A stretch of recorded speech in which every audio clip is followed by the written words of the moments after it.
live button. We're live now. I just gave Luke the Davina McCall Big Brother. We're live. Please do not swear. And I know I'm going to swear. You're going to swear. It's part of what we do.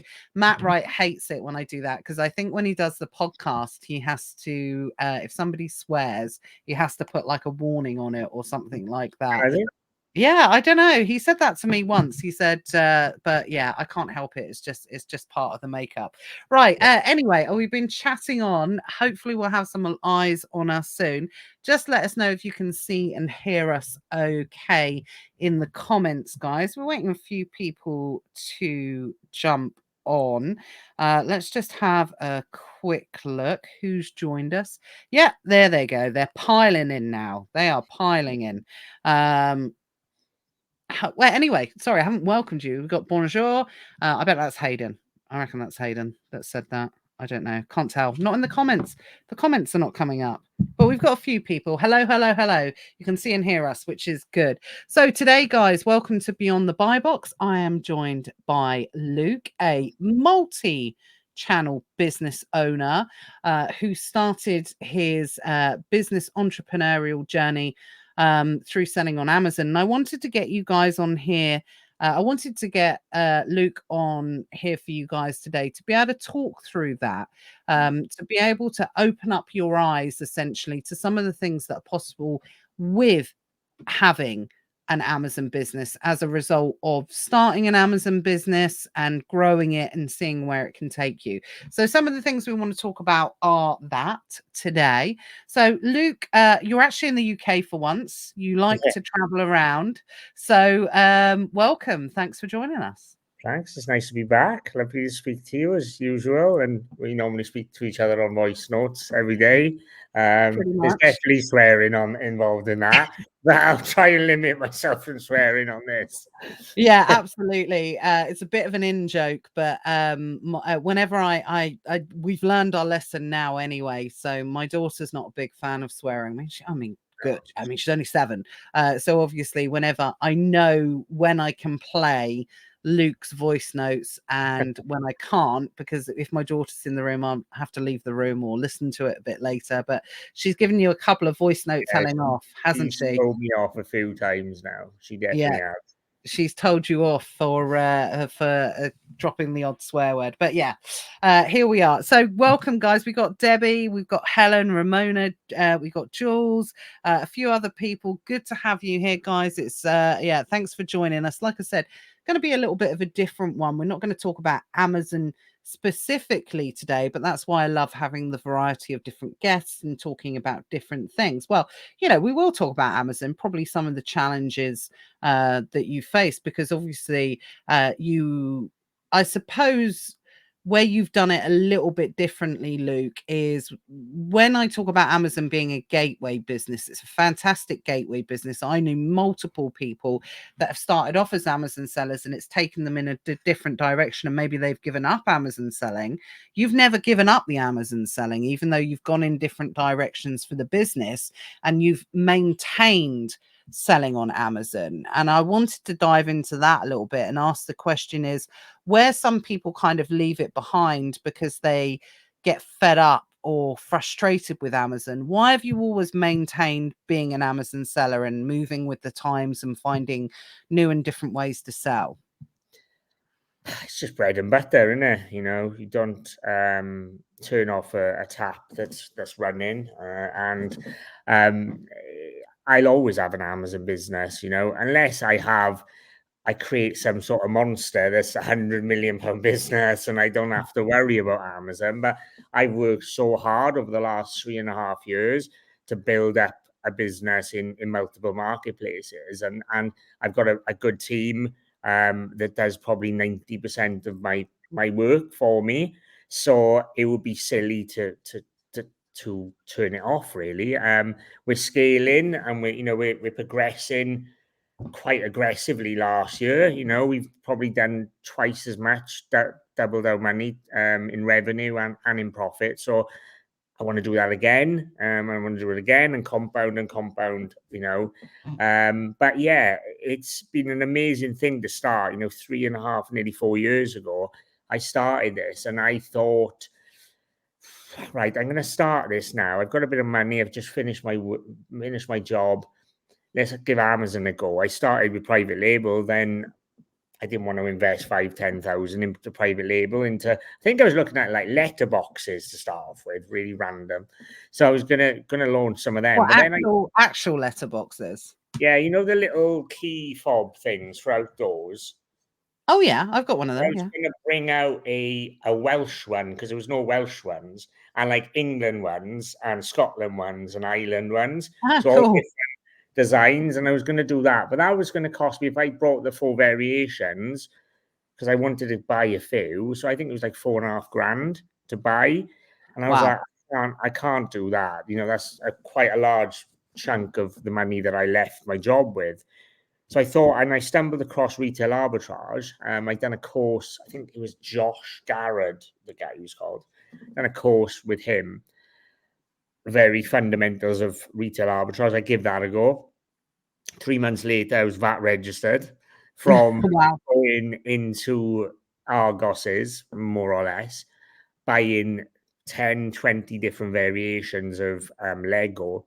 This was COVID, mind, so no one was going out, were they? So No. I took advantage of that, really. I was going to every Argos in South Wales and I was picking up 10 of each variation every single time. I was sending them in and I was lucky. It was like October, November. So I had a really good time to start and they just sold and they kept selling. I was like, light bulb, oh my God, this is insane. Then after I went VAT registered, it gets a little bit harder then. And then you Yeah. have to look at different things to do and different marketplaces and unique bundles. I started doing unique bundles then. I think when did you start teaching it? 2021, is it? Oh no, I taught it. No, that's just when you found out about it. I was teaching Yeah. it before that. Yeah. So yeah, whenever that was, I suppose. I've been teaching unique bundles now for about 5 years. Wow.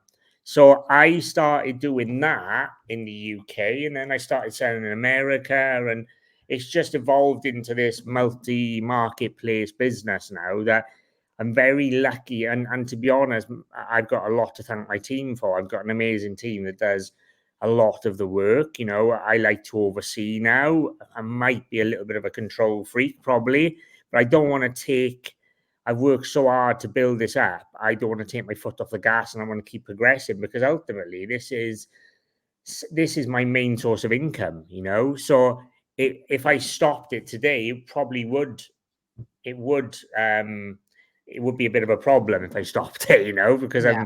I'm sort of reliant on this money to grow my other businesses that I've got. Yeah, so that's what I was going to ask you. You refer to it as bread and butter, Yeah, which essentially is part of the reason why you would never give it up.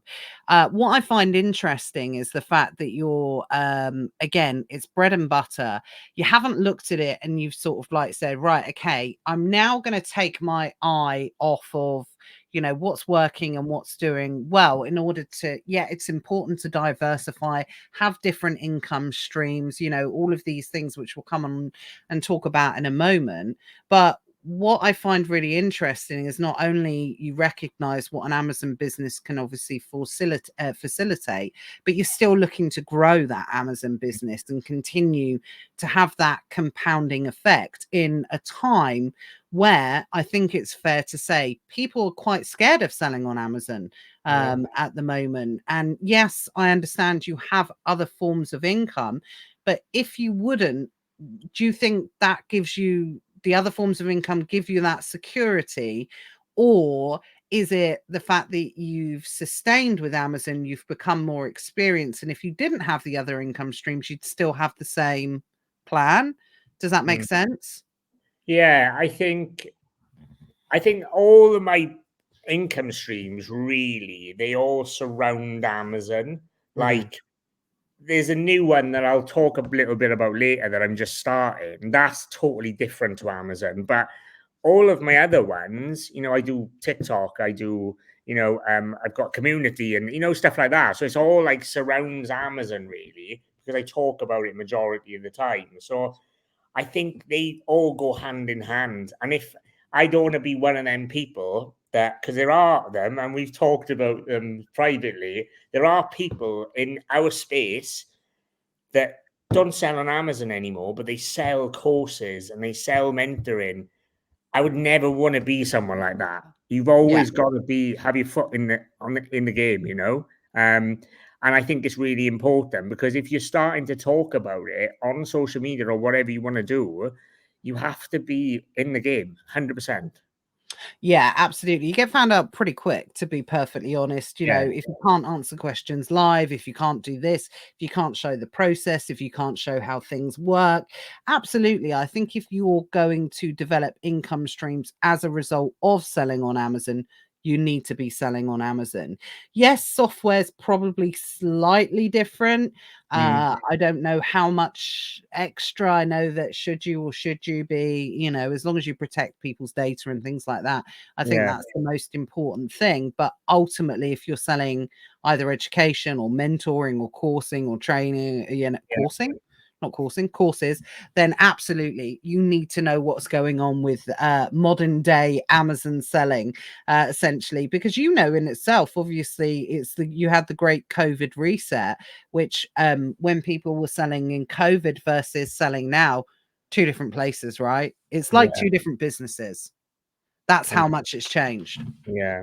I think you gotta be ahead of the curve, and you've got to be in communities, and you've got to network, and you've got to have friends that ultimately are bigger sellers than you, are better, and you've got something to strive towards, and you get an advice from the people that ultimately you want to be, or you want to have the similar businesses to them. So my big advice for anyone that's starting this really is to start networking in communities like yourselves, in Facebook groups. A lot of these communities are free as well. Start talking to people and start networking, because that you're not going to go anywhere without a network in this business, 100%. Because even if it's things like, have you seen the new thing that Amazon have brought out? Yeah, The bright ideas that they have 4 or 5 times a year that they forget about after a month. But then it's having someone saying, "Have you heard about this? Like the fees increased yesterday, didn't they?" yeah. I didn't even know. And someone messaged me, "Do you know the fees have increased?" And I was like, "Oh my god, are they?" Oh, shock! But they'll bring them back down within a month or two anyway, because all the sellers will start mourning and they start bringing it down. What was that one they done last year? I can't remember what they done. It was something to do with the fees or something. They brought the fees up and then they brought them back down. They always do these sort of things, and Oh, they it's a constant cycle, and it's impossible to absorb and retain absolutely everything. You're only as good as the last day's information on Amazon, in yeah, terms of there's always something new. But you're absolutely right, Luke. Look at the passive tax situation. yeah, Look at there's people still messaging me now that didn't know it happened, yeah, and there is probably still dozens of people out there that still don't know what's happened, maybe because they've not part of a Facebook community, or they're not as engaged with the Facebook community as you guys are that are all watching this, and we all talk to each other. So there's pros and cons. I mean, but there's always going to be more pros than cons. And I know for a fact I wouldn't have got through, our suspension last year and also our Section 3 in Q4 last year if it wasn't for these communities, talking to people, working with people. Many people that are going through the VAT registration issue in terms of UK based, and the big faff that Amazon's going through at the moment, again, mm, wouldn't have or be in the position that they're in their fight with Amazon had they have not got it. But what I wanted to highlight, and this is the perfect time to do it, because it seems like we've started this year straight off the back. First thing happened with passive tax, then this VAT thing, then the disbursements. There's always something on Amazon. yeah, There is always something on Amazon, but the important thing to know is it's always going to be resolvable. It's very rare that nothing is resolvable on Amazon. And I feel like I'm saying this like a broken record at the moment. It just may not be, to the time scale that you want it to be resolvable on. So when, what is that balance of, I don't want to scare people and say, um, focus on building something new or do this. And this isn't what this session is about, guys. If anything, what I wanted to highlight was the fact that even though Luke is going into new income streams and building new businesses, he's still focusing on building his Amazon business. And that's where I wanted the confidence of people that you're having success elsewhere, but you still see the potential, you still see the growth that you can have in your business on Amazon. And that's why you're still dedicating resources and time into building that business, right? Yeah, and I think the only way that I think, and the only way that I think Amazon is worth it for people if they do things that others are not, Yeah. like what you teach with unique bundles. And I'm not just plugging you for the hive here, but you teach things that other people don't teach. And that's how you get ahead of the curve. Now, if I didn't learn something like unique bundles, or if I didn't learn other strategies that I'm doing, if I didn't sell in US marketplace, I don't know if I would still be selling on Amazon. You just don't know, do you? Because I've had the last 2 years, my success has come from doing things that other people aren't doing. Now, Yeah. that's the most important thing you can do, because if you're reliant on going out to Boots on the Tuesday sale or whatever it is, when another 3, 4, 500 people are doing the exact same thing, you're not going to make it. I'm sorry. But in 2020, you would have made it 100%, but now it's a lot harder. But there's more opportunity now to build a brand on Amazon and have, not necessarily have your own products, but build bundles under your own brand, have that more security. You just need to.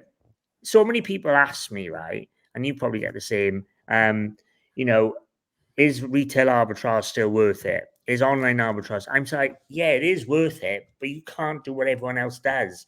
You Yeah. can't. I've got I hate these lead groups. I hate them with a passion. I nearly swore then, but I hate them because they are saying to people that you can be reliant, right, on getting messages and pings in a Discord and telling you to go to Argos because this kettle is 20% off. And you can sell that on Amazon, but you're sending this to 100 to 300 people. They're all buying the same kettle. Now there's 300 FBA sellers. That price has gone from 30 quid to 12 quid, like Yeah. that. Mhm. If you hold your price, yeah, the price probably does recover, but you can't tie up all your capital on something that is being pinged on a Discord. And you know what? I've held it in for so long with these Discord things, like, but they really do my head in, and they they make us look bad. They do. They and these people that sell these phony courses as well, that don't even sell on Amazon, they make us look so. But the whole community makes Yeah. to the outsider, they make it look really bad. Yeah. It just does my head in. Luke's unexpected rant there, but yeah, no, I mean it's I didn't absolutely answer your right. question then, I don't think. Yeah, I don't even remember what I asked, to be No, perfectly me. honest. we went down that rabbit hole. But no, what it comes down to, and by the way, hello to everyone. Sorry, I was engrossed in what Luke was saying there. So we've got Aram, Sean, Jay, Doug, Norshine, Paul. Hello for everyone that said hello. Welcome, guys. We are obviously just having a guru rant here. But no, we're moving on. So I think what's really interesting is you hit the nail on the head. It's about identifying what other people aren't doing. Mm, Absolutely. And, having a certain amount of focus on that.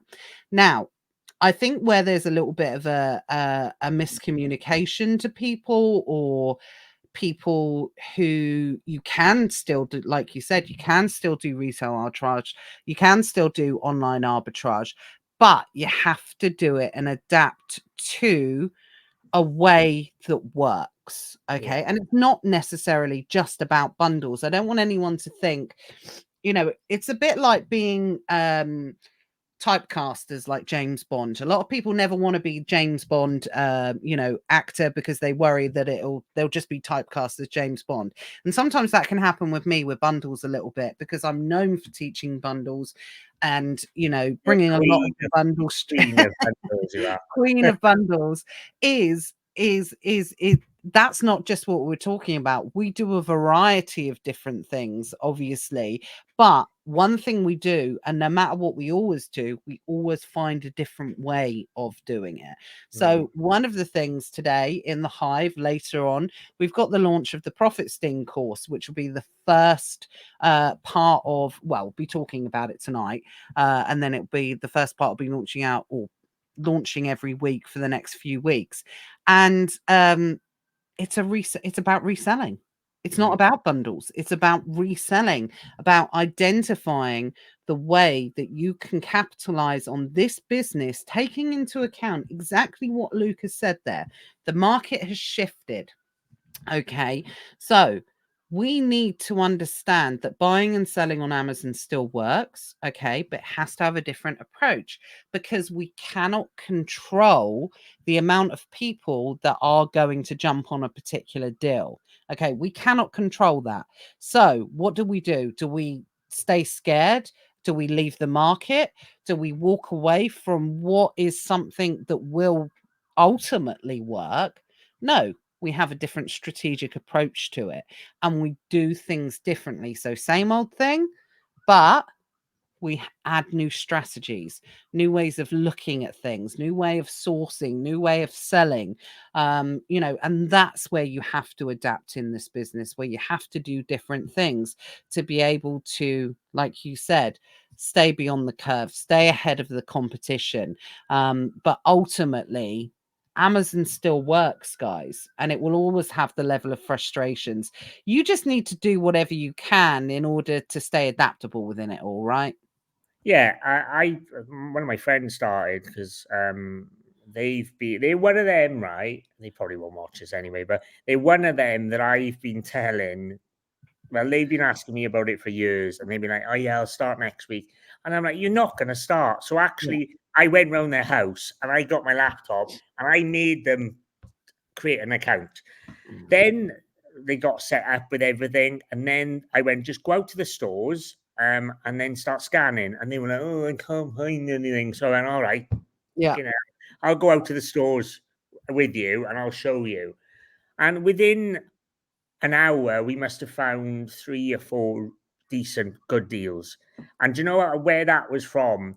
Not focusing on singular products, focusing on packs of 3, packs of 6, packs of 12, but Yeah. not going to toys, not going to beauty, not going to grocery, looking for these little niches that you wouldn't even think of. Like, I think one of them was like cigarette papers or something like that. And I was like, oh my, I'm seeing that. And we went to stores that wouldn't necessarily think would be really good for retail arbitrage, and they are, because no one else is looking for them. Everyone wants these shiny things, Yeah. toys, beauty. They want to go to Home Bargains and B&M and Tesco when they're great for Q4. But look at the other areas when it's not Q4. You look at things now, people are starting to buy summer stuff and outdoor stuff and stuff ready. So start looking down them little alleyways and niches.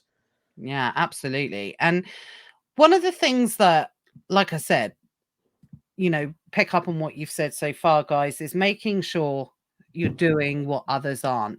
But also, I don't want people to always think that you have to be an innovator. You have to be creating something brand new that no one's ever thought of. You can do variations, seeing what someone's doing successfully and put your own spin on it as well. That's something. And you don't have to do 100% new all the time. Life is about a balance. And I really do believe longevity and sustainability in Amazon is about balance, about testing different strategies, doing a bit of one and seeing what works for the other and seeing what the results are, and then going back to the drawing board and doing that again, and Yeah. being able to have that mix of different strategies. And I always say, if you're doing just one thing in your business, i.e. buying from deal sheets or lead services or whatever, and you're not mixing it up with other stuff, then you'll probably be able to successfully make something work until the VAT threshold. And then Yeah. when that kicks in, that's a big reality check, right? Oh, yeah, that is. But what you need to do is you need to prepare yourself first a couple of months before. Just act like you are VAT registered. Yeah. So you're only buying products then that you'd still be able to buy when you go VAT registered. So you need that transition. It's the same with a prep center. If you know in 2 months' time you're gonna want to use a prep center, ask them what their prep fee is, add that into your Bible Pro or SaaS or whatever. When you're sourcing products, then that prep fee's already added in. Now for that short term, that 2 months, you're actually making more profit, but Yeah. longevity, then you can sell this product for longer because you know that prep fee is already included. Yeah, absolutely. I think it's definitely something that it's about having that, that half an eye on the future, but concentrating on what you're doing now. But yeah, having half an eye on the future, so you know that you can transition into whatever phase that you're going into next. Because there's all these different transitions in building any type of business where different challenges. I always say it's like raising kids. So when you have a baby, and it's exactly the same as when you start a business, the problems and issues and challenges that you faced when that baby is much different when that child is 2 years old. And then Mm. when that child is 5 years old, and then when they become a teenager and then they start going out and you worry about them coming home drunk and 3 o'clock in the morning, all of these things that I still haven't grown out of yet, which I'm sure my mum I got worries all that about. to look forward to. So thanks for that. Yeah, absolutely. But it's the same with business. What you worry about before VAT registration, you certainly do not worry about after VAT registration. It's a different problem, different day, different challenge.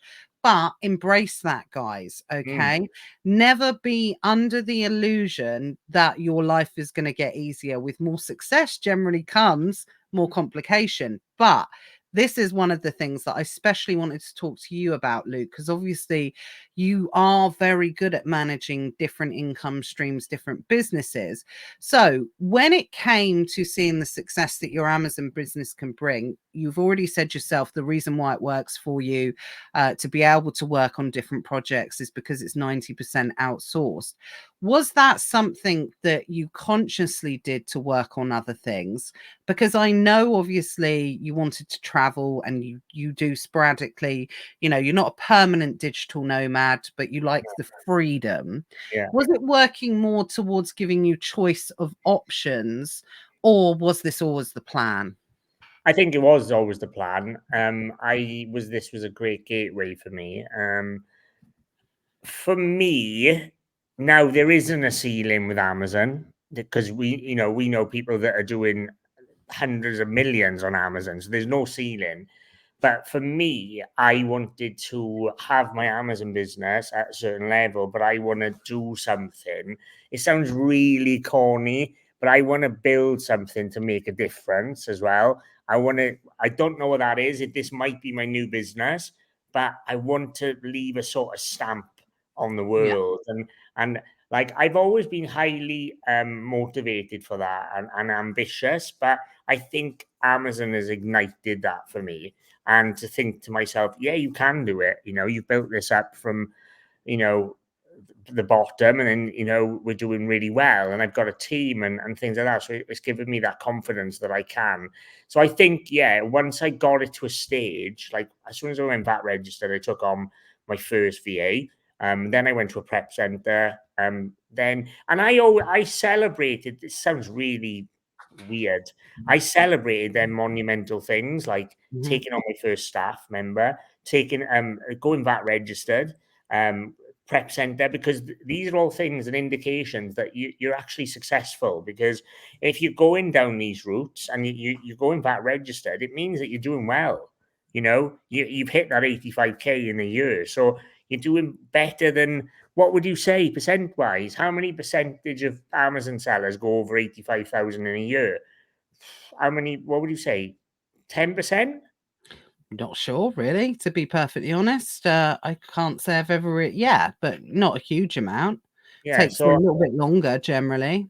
So, all them things I thought were good things. And yeah, I've always wanted to do something. Like I started my clothing brand. I tried that, and that it didn't go very well. Like I'd done things and I Well, I learned. disagree. It was successful. Again, it's just not. And again, this is really interesting. Sorry to cut you off there, Luke, but I wanted to highlight this to people. I said this to some people I was on a call with earlier today. What people think they want and the reality of when it happens are two different things. So Mm, always, always, always never be disappointed with perceived failure. So what mm, I mean by that is you started a very successful business, clothing business. It sold, but you came across a stumbling block. Well, when it came to scaling, mm. that was the issue. Potentially that you had there, and you realised in order to scale, that would have to jeopardize the quality of the product, and Yeah, jeopardizing the quality of the product took away the ethos of what you were doing. So it put you in a position. Actually, I don't want to do that. no, So I think what it was, Matt says he always wears his hoodie. He loves it. yeah, I started and we done it for a year, and we closed out the second biggest fashion show in the UK, which is Cheshire Fashion Week. So we closed that out in the first sort of 9 months.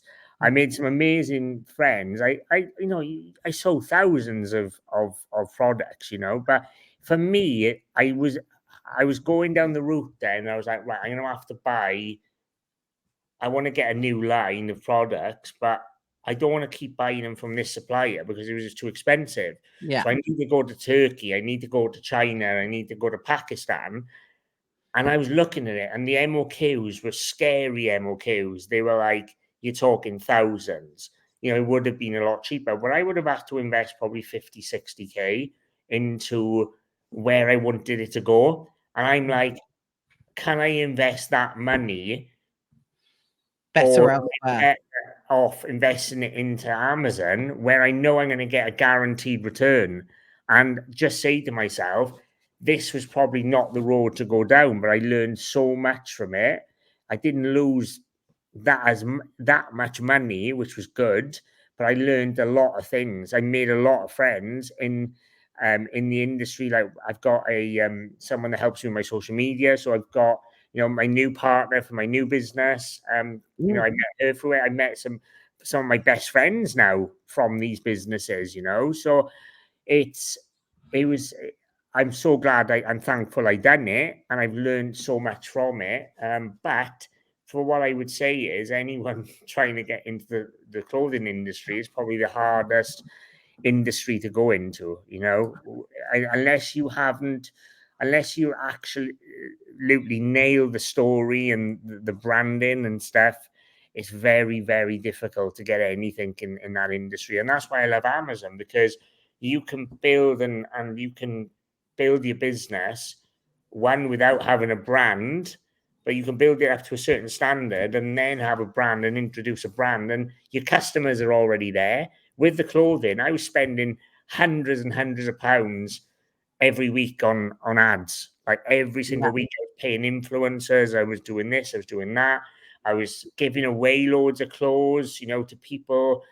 It was hard, and I done it all myself, and it was no experience whatsoever in the industry. I am quite proud of myself of how Yeah, I absolutely. You should managed be. to even sell some products. So, yeah, I just think it's going to make me such a better businessman going forward as well.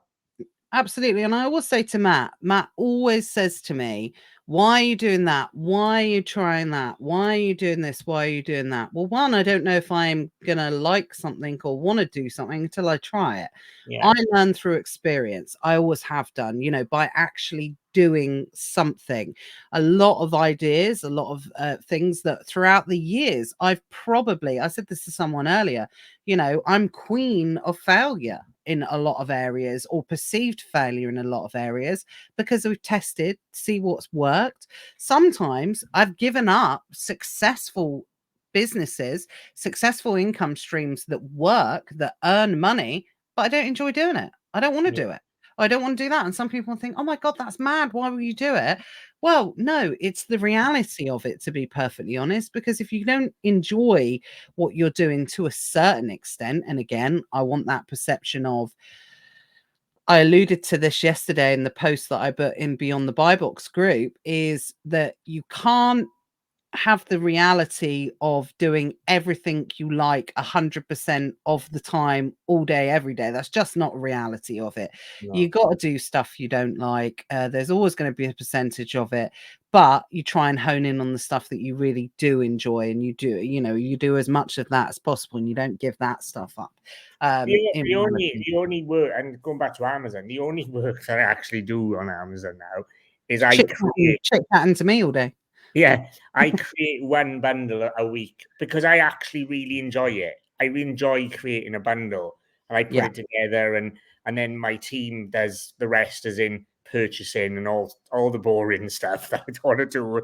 I like creating it because I'm quite a creative person, but that's really, I have a meeting on a Monday, and this is, this is to try and help people to realize what is achievable in 3.5 years, 4 years. Because if you want to be in the business and you don't want to focus on anything else, obviously you can do more than me, but I want to do other things. So for me, this is perfect. So on a Monday, I have a meeting with the team, like 2 hours, go through the week and go through last week's stuff as well. And then I create a bundle, which takes me maybe 5, 6, 7 hours a week. And then I have another meeting with my wholesale guys doing my wholesale products, and that's about it. And then I just oversee, and I'm chatting to my team on WhatsApp and stuff, sending them 2-minute long voice notes and stuff. I don't swear to them, to be fair, but I do send very special people, eh? yeah, I do send them very long voice notes, but that, for me, that is absolutely perfect. And we're scaling, we're increasing every single year, which is amazing. I'm able to give opportunity. The big thing is to give opportunities to people in other countries as well. I find that so satisfying. What's the word I'm looking for? Satisfying. Satisfaction, I was going to say. So that's so satisfying. And I met them. When did I meet them? Last year or the year before last, and when I was in Philippines, and it meant so much to me. And I'm going to try and do that every single year as well, because if you have a team, they work for you. You're their whole world. Yeah. You're the most important person in their life, because you are the one that's paying them. So, like, every Monday we have a talk, like 2 hour, maybe an hour, 2 hours. But the first, like, 20 minutes, half an hour, I want to know how their weekend was and what they've been up to, and are they okay and stuff. And like, it just, it's like having a little family from the Philippines. Yeah, absolutely. And I think that's what's interesting for anyone that is looking towards maybe working forwards to building a team. Having worked with Luke, because we work together on certain projects, is that you very much are very good at managing a team. It's one of my weaknesses. Everyone, Matt does all the managing of the team members in our business, and you are very good at looking after your team, communicating with your team, working with your team, because you know that it's a very it's essential. It's probably one of those respectful collaborative relationships where you couldn't work without each other, right? They couldn't work without you, and you can work without them. No, And exactly. you understand that, and it's not a case of you're their boss, so therefore they should be grateful. You're very much, what I'm trying to Yeah, say is, you recognize how much you're able to do because of your team, yeah. and you reward accordingly. Exactly, the rewarding part as well. It's like, if we've had a good month, and you can even do stuff like, if you're a smaller seller, even giving them something like £20 as a bonus. That's a lot of money for them out there. It's like little things like that, and to help incentivize them as well is a big thing. Like, give them targets to hit, and they'll work better, because they know if they hit that target, they're going to get a bonus. It's really important that you do incentivize them, because if they're just working 8 hours a day and there's no incentive, there's nothing to motivate them. I think it's a little bit hard, and that's why I know I think I've had my head one, Marla, for like 3.5 years or 3 years now. And then I've employed like her husband, I've employed her cousin, and her friend as well. And my friend who owns a social media management company has just taken on one of Marla's friends as well. So I'm like, Yeah. it's a great, it's like a network. I think she's like head of the mafia or something. So she's got like loads of, she's got loads of No, people. it's so true. Someone said to me this earlier, you know, how do you recruit? How do you do this? How do you do that for VAs? We don't we don't place any adverts anymore. Or any new team member comes generally from referral now. It's either a family member, it's you know, we've just taken on someone else's husband, you know, all of the it comes generally as a referral, and we prefer to do that. Some people might think, oh, okay, well, isn't that a little bit dangerous if they're all connected? But we find where you end up supporting, you know, an arm of a family or a household or something like that, that they all work even harder. You know, they Well, all Mar thrive. Marla would kill him probably anyway. So she has a right go. If I say to her husband's called Brian, if I say to Brian, his deals aren't very good, Marla will be probably shouting at him. So it's like it's one of those things that she's like another sort of version of me in the Philippines who are running my team for me, you know. And then what I always say to them is as well, if I become successful in something else and I just want to do that, I'll always bring them with me, and there'll always be a job for them, whatever we do, and it might take Yeah, them a bit of adjustment, but you know, they can put their hands to anything online. You know, if you had an Amazon business and it didn't work out, because not everyone is, it's not for everyone, is it? You no, know, no, if they wanted to do something else and you had a really good team member and you went, do you know what? I'm really good at social media. I'm going to become a social media manager, video editor. You could bring your VA with you and like get them to train video editing, and they could be your video editor and you be the social media manager. Do you see what I mean? It's like you're building a bond and a trust with someone. And you can, if you went to something else, then you could always retrain them. You can't buy loyalty. That's the most important thing, is loyalty in this business, because like my VAs have got my credit card details, and they can go and buy a house if they want to on my credit card. Like, I couldn't stop them. It would go through because they've got all my PIN codes, they've got all my security numbers, they've got all my email addresses that the security numbers go to. So it's having that trust and loyalty, you know. Can't buy yeah, it. absolutely. And that's something, by the way, guys, that's a builder. It doesn't happen overnight. Oh, So, no, you know, no, make sure. But yeah, it is inspiring to know, because again, so many people approach me and said, I need to be I want to do this in my business, and we realize that there's a block in their business in terms of they can't progress because they're doing too many things themselves, but they're stuck between a rock and a hard place because they don't have that established trust that they've built with someone. One step at a time, guys. That's yeah, what it comes down to. This stuff does not happen overnight, but you've got to be able to keep doing it. It's interesting what you said there actually about you know, moving people into different businesses and things like that. So one of our first ever virtual members of staff that we had probably 2 businesses ago, you maintain trust and you maintain contact with people again over the years as well. So she contacted us a few weeks ago and is, you know, looking for a new position. And, you know, we sort of said to her, well, look, we've got this, we've got this, we've got this available. Do you want to have a try and see what works? Because we know we can trust her. yeah, Obviously, she's worked for us previously over the years. Now, actually, as it turns out, this isn't one of those stories that say, and yes, and she ended up working with us and making so much money. But we had a good relationship with her that we were able to say we only had a sourcing role that was available at the time. That's the only thing we had available in the business. She tried it, but she had a good enough relationship with us that she said, do you know what? It's not for me. You know, yeah, and because of that level of honesty and trust, next job that comes up, she's going to get the first call. yeah. That's You know, good. That's really absolutely. good. So again, some people would look at that as a negative and think, oh my God, you know, you've gone through training, you've done this, you've done that. well, actually, no, we know we can trust this person. They've been honest with us. They've demonstrated that the right role will come along for them at some time. And if not through us, it might be through a recommendation. It might be through you, Luke, or Cindy, or Chris, or Paulina. By the way, I'm just saying who, is coming on the thing, because again, going back to what we said earlier, it's about building that network, knowing what people want, what they don't want, and being able to talk to each other about it. So welcome everyone. If you just joined us, David, Sylvia, Chris, better late than ever. Cindy says, afternoon, guys. Lovely to see you both. Lovely to see you as well. And everyone on here.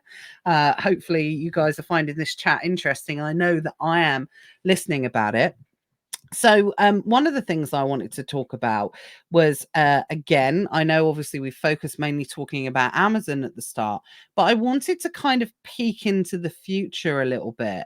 And yes, you've said that the majority of the income streams and the businesses that you've built now as a result of your Amazon selling business, which is continuing to grow year on year, you're not taking the foot off the gas. Someone's just said, I don't know who said that actually, it was Chris. Chris says he gets hammered by fake accounts on TikTok pretending to be you. Yeah, selling crypto courses and shit all the time. Does my head in. Do you know what? I actually made the mistake of doing a few crypto videos, so people probably do think it is me now. So I'm going to stop doing crypto videos, but it's definitely not me. So if you do see one, make sure you report them. But yeah, I must have 200, 300 fake accounts on TikTok. What? Yeah.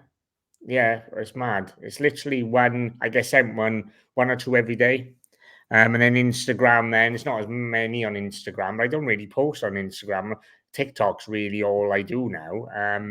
And it's rife. But I even get messages from my own fake accounts asking me to join the Discord. And I'm like, you are me. What are you on about, mate? Wow, there we go. Yeah, Chris said all crypto selling. Cindy said, wow, you've made it when you get fake accounts. LOL. There we go. We are in You know what? Though? I've had some people that like some people have signed up to them and they've lost money, which is horrible. You know, there's nothing. But actually, because there were so many, and I spoke to TikTok, they were suppressing my views, and they were pushing me out there as much. I managed to, it's coming back now. The views are starting to come back, but yeah, for a long period, I was stuck in sort of TikTok jail because and I said, just give me a blue tick because you'll know who I am then. But they were like, yo, you haven't hit enough followers for a blue tick yet. And I'm like, okay. But if they made the blue tick thing not for famous influencer people, and they just made it for everyone who was verified as a picture, and then it just come out, there wouldn't be any more fake accounts. That would be it. It's just stupid. See, there you go, guys. We all think it's just Amazon that put these kind of like ridiculous things in place, but every business model, this is again what I wanted to highlight. Every business model has its flaws. For every person that sells on eBay, that doesn't sell on Amazon, they will have, Amazon are the worst. I'll admit that, hands up. Amazon are the worst in terms of frustrations that they can dish out and the severity of the punishments and, whether they're justified or not, of course. So if you can survive selling on Amazon, you can survive selling anywhere. That's the way I always do it. So never underestimate that, guys. But what I will say, someone said about, I don't know what the future will be. Blue tick to show who is not AI. That's another challenge that's going to be coming in the future. Nightmare AI. I got sent. That's Hayden. Hi, Hayden. I got sent a video of someone on AI the other day, and I know they did a video of themselves and they sent it to me, and it is friggin' scary. It is scary, scary Mary. Oh yeah, you wouldn't know. You wouldn't know. It is scary to be able to do. So you've got to think. There's people now on YouTube putting YouTubes of like people like Joe Rogan and stuff talking, and it's not even them. And there's people they're talking about things that probably Joe Rogan would talk about, but putting a little bit of a spin on it, so it's a Yeah. little bit fake, and they're thinking it's legitimate. It's mental. It is mental. I just think in 5, 10 years time, it's just going to be unrecognizable again. There's going to be a new social media that comes along and really takes on the AI thing. I think it's going to be like dating apps for AI. There's going to be like you can make yourself in an AI and you can like do like blind date or something, and then you can talk to people as AI and stuff like that. It's quite a good business. There you go. Already Way. thought of that AI blind date. In the Tinder AI or something like that. I think it's one of those things. I think we progress and then we dial it back. We progress, we dial it back. A year ago, when ChatGPT came out and everyone was talking about it, we're all like Terminator, Skynet. Oh my god, we're all going to get killed by these sentient kind of beings and whatever. I'm not saying that might not happen still. Who knows? But what I'm saying is, you kind of, where every innovation, there's always a period of time afterwards where we have to adjust. Yeah. And that's what will always happen. With this sort of stuff, there's always going to be a work around it. It's there's always going to be something. There's too much money to be made in it for it to run riot and take control by the powers that be. So it is, yeah, what comes along. Aidan says lots of laws will come into play. Yeah, absolutely. Regulations, that type of thing. When there's big money involved in anything, there is always regulation following it, for sure. There's no doubt about that. Massive amounts of money to do an AI software in the Amazon space. I know there has been some sort of AI softwares, but there's room for someone to come along and clean house on something. There's that one, what do Amazon sellers need? Majority of them, what do they want? And then just having a software for that, there's going to be a lot of money to be made in that, I think. No, absolutely, no doubt about it. Someone will come along and clean up, and that'll be the one time everyone thinks, "Ah, yeah, I forgot about that. I forgot to do this." Percy, we liked that one, didn't we? Percy got Percy was good, yeah. it got messed up. They were just, like I said, when the chat Is it not going came in. anywhere? Is it not going anymore? No, I think it is, but it's kind of become a bit irrelevant. You don't really need it, with ChatGPT, do you? So, it came out probably, whereas something like Jasper came out 2 years before ChatGPT came out. So it established a client base and it established a need for people, because once you get to know something, once you get to learn how to use something, even though there might be a free option or a non-paid option that shows you how to do it, if you're anything like me, I like what I like. And I stick to it, especially on the software. I don't want to take the time to learn something else or whatever. That was a So good one. Do you ever try Genie.ai? It was looking at competitors' reviews. I've heard of it, but I've not. Yeah, I've heard of it. I had a little look at that. I had a little look at that. That was quite good. But again, I'm quite old school. I like doing things manually. I just find it a lot better, and I enjoy the process of doing unique bundles as well. So it's like, I probably wouldn't change it now anyway, like the way that I do it. I just know it works, and there's no point. And with ChatGPT, literally, you ask it and you make the script, right? You've only got to make that script once, and you can just keep reusing it for all of the. And it literally, sometimes I use the first one it gives because it's so good, and I'm like, it's mental. I could not make that better if I tried. Yeah, absolutely. And I thought that a lot at the start, but now what I try and do is, I always try and put my own, spin on it or whatever. But, there will come a time when probably there's going to be some sort of blockers in place, but we're nowhere near that. We're nowhere near that point. I don't even know where the business is. I know Amazon is very much investing in it. I know that they are investing so much of their customer service based presumably their communication with us. Put it like this, guys, think it's only going to be good for sellers moving forward, because the humans that run Seller Central are rubbish now anyway, so it can only get better, right? Yeah, the robots will do a lot better, I think. The robots will do a much better job, of Seller Central. So it's all good. It's going to be good, definitely in the future if we go down that. So yeah, a couple of people looking at different options of building their own GB, whatever it's called. I still get it wrong. Britain's Got Talent. That's what I always call it. So never going to get it right. Never going to say it. And having things run on an automated basis. Automation's great, absolutely, but 80-90%, you still have to have that personalized, element to it as well. Love that. Hayden says, plot twist, Amazon customer service has been AI for 10 years. Definitely feels that way. Could be. Could have been tricking us all along. Has anyone actually ever seen someone that works for Seller Central?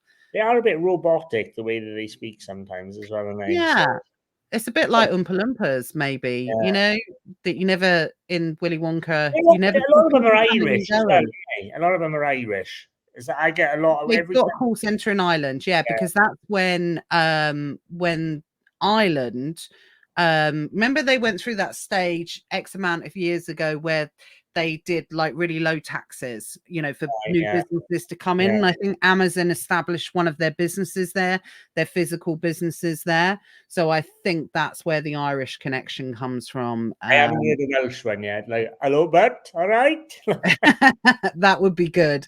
Yeah, I know. Well, the Welsh have always got great personality, so that would be good, bringing that into it for sure. Brilliant. But right, just before we go, because we're at the hour already. Time flies when you're having fun. By the way, when I said Oompa Loompas, what I meant was like not little orange people that are running Seller Central. What I meant was like there's that line in Charlie and the Chocolate Factory when you say you never see anyone coming or going, and that's Yeah. that's what I meant, as opposed to little people dancing and doing the Oompa Loompa song. Yeah, that definitely doesn't go on in Amazon for sure. I know I thought I'd better clarify that. So quickly before we go, talk to us about one thing I wanted to hit on before we go.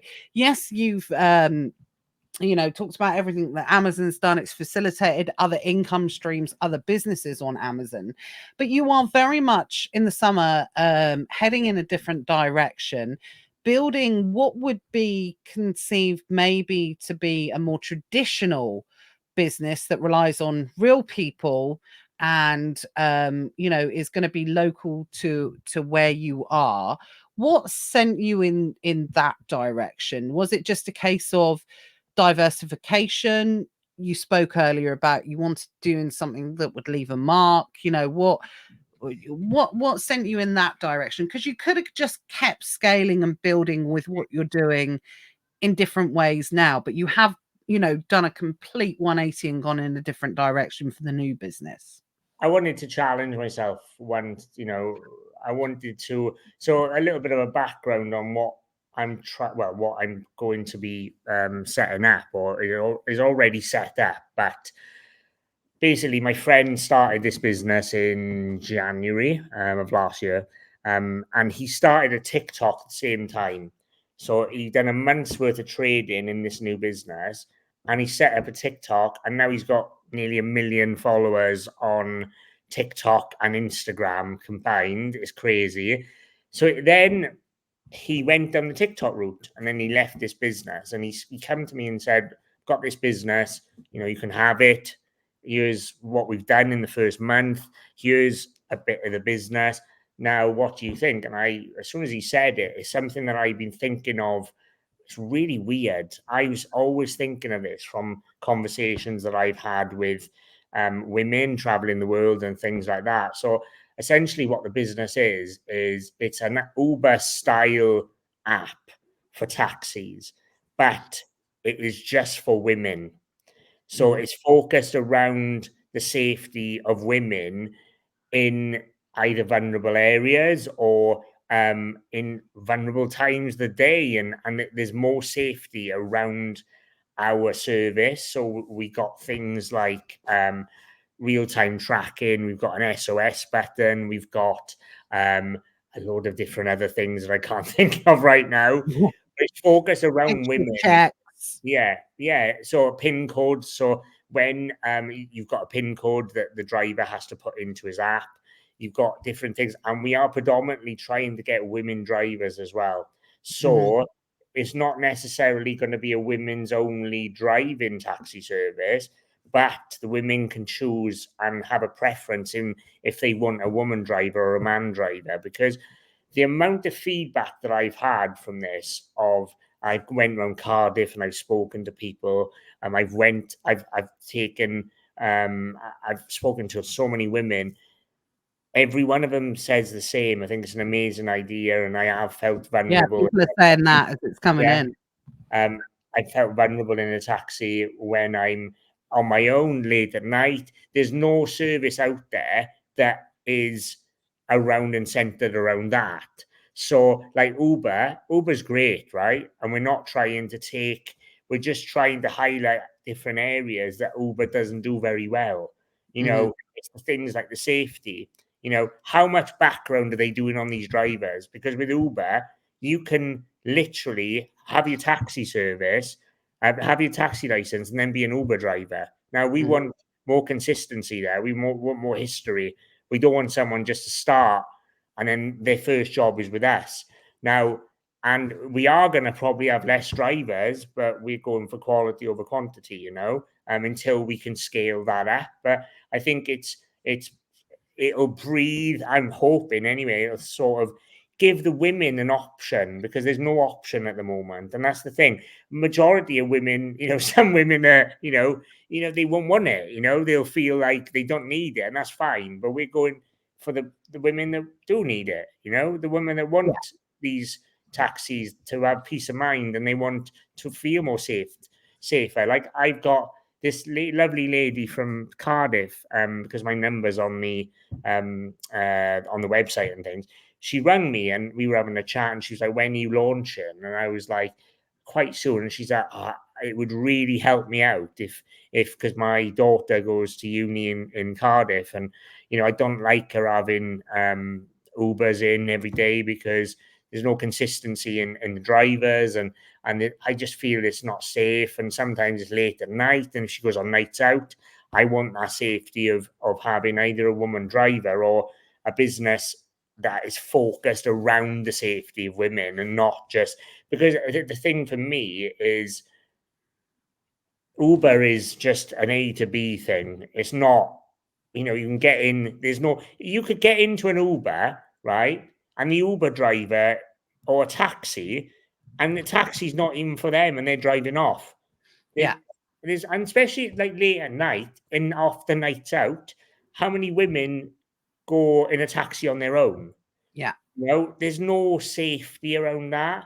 And I just think if we do this right, I think it will make a difference, whether it's just in the Cardiff area or whether it goes nationwide or worldwide or something. I just think there's something there. There's definitely something there, but we just need to make it.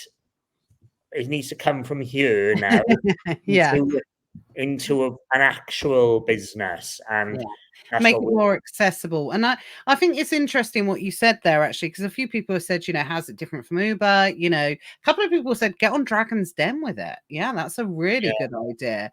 There's someone said about what you're going to do about non-binary genders and things like that. That's That's one something for thing. you to work out Yeah, later. that's one thing that we'll work out. Yeah, I know. Yeah, you're gonna have to work that one out later. But again, do you know what I love about that, actually? If I'm asking that question, actually, that's the perfect example of don't let something like that stop you. You work it out later. There's always a solution. If you think too far ahead, you go too far ahead. We can all think of reasons why something wouldn't work or you shouldn't do this. You got to give it a go and see what works and test it.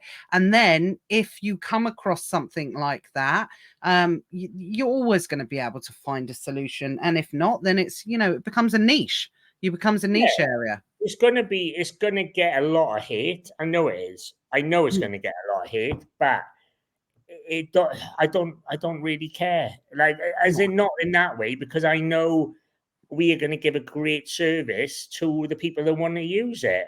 And yeah, it might not cater for everyone, but we could always. It's not set in stone. If it doesn't work out for just the women, then we go a safety focused taxi business.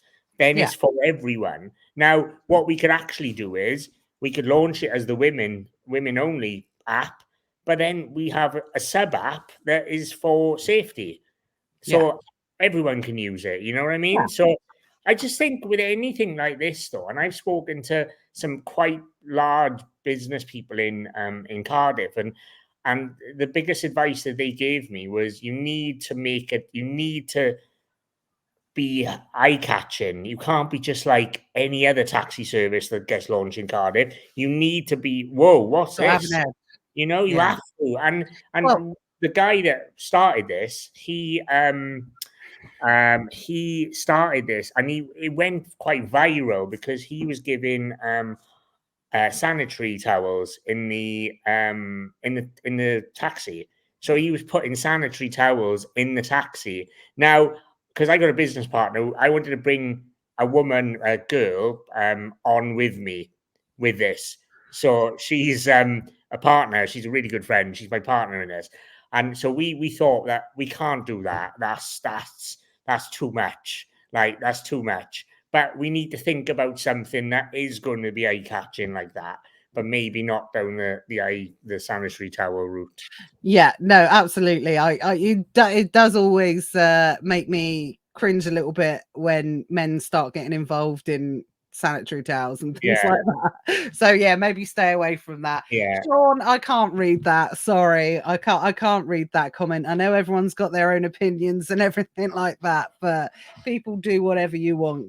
There should always have an element of safety, issue. Absolutely, as a parent, it's absolutely someone, uh, you know, safety is important to me as a parent, so even if it's not men versus women or whatever, we live definitely in a more unsafe world now, but I it think isn't there is always men versus women, though, is it? You just no bringing out a service that's going to help and a women. surface that needs it. If you go Yeah. down Bournemouth on a Friday or a Saturday night, this is the way that I always see it.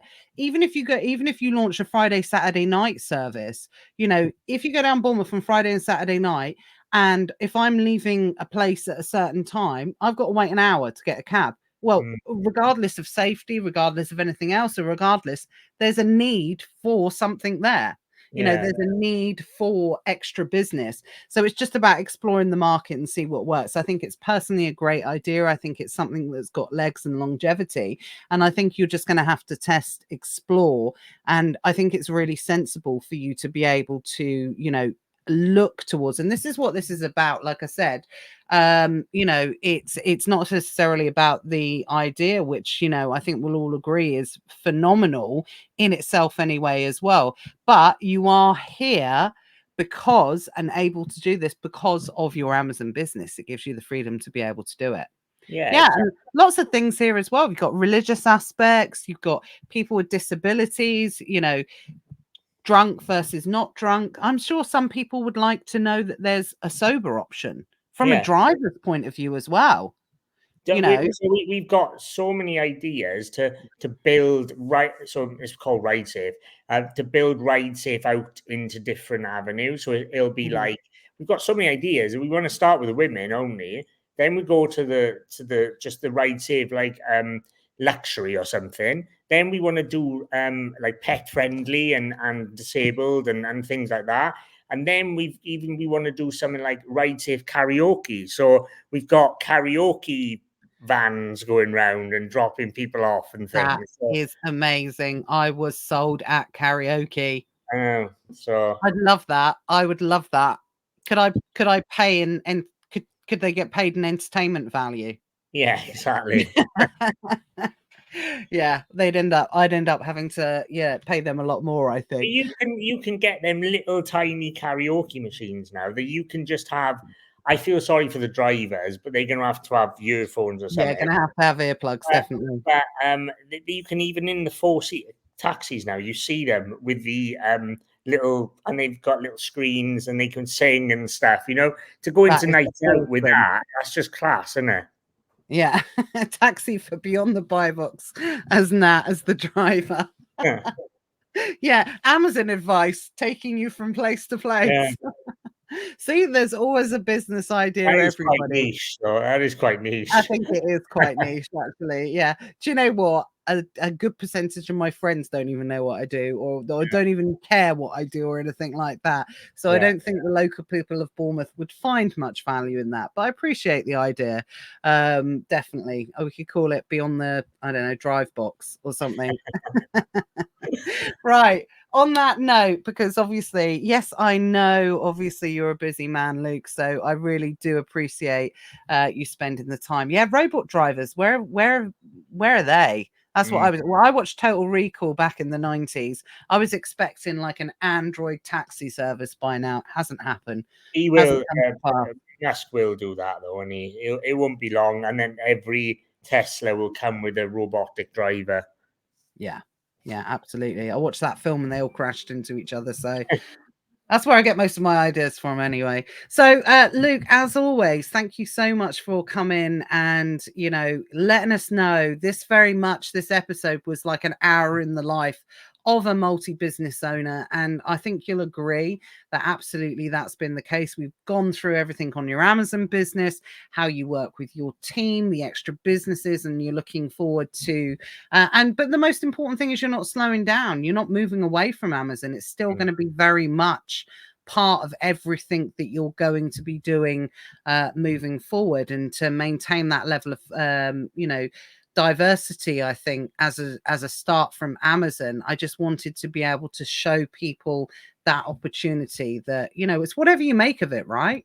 Yeah, exactly. Yeah, it's always a pleasure to come on, and hopefully everyone can have a good year.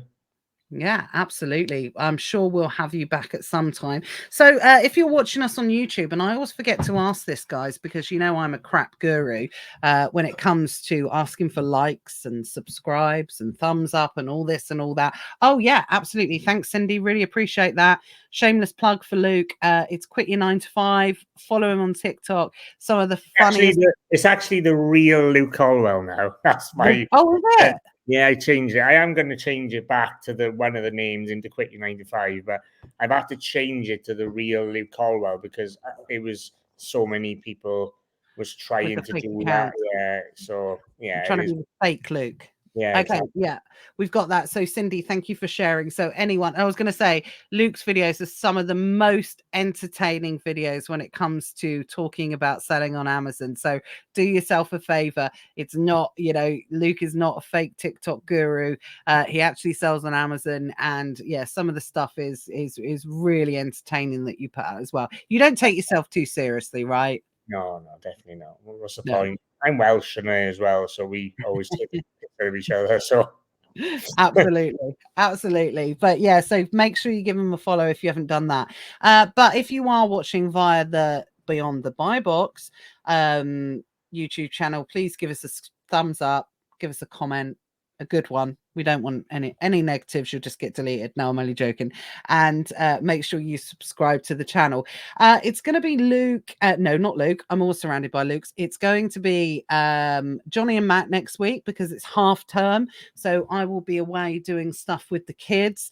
So those guys are going to be joining you 1 o'clock next Tuesday, and I shall be back the following week.